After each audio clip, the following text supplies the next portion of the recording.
Good afternoon.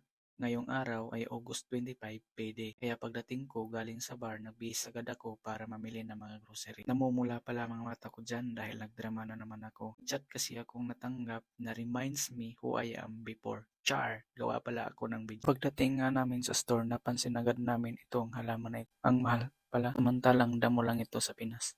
Halos pala lahat ng mga bilihin dito ay nagmahal na kahit tinapay. Kaya sa mga nasa Pinas, dahan-dahan lang kayo dahil kami dito nagtitipid din. Ang mahal din ng bigas dito. $48 ang 18 kilogram kaya abang-abang lang sa sale dahil makakatipid ako ng $15 per bag. Bangil-bangil ba?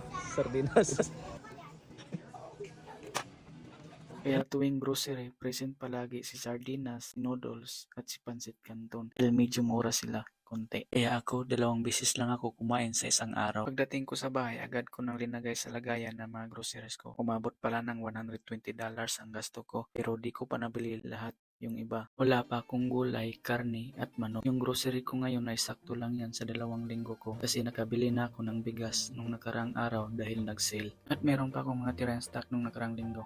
Grocery ko pala ay tuwing payday kaya tinitipid ko na yung grocery na yan hanggang 2 linggo. Hanggang dito na lang, maraming salamat sa oras na yung panonood. Paki-like, share and comment naman ang video nito. Ingat kayo, bye bye.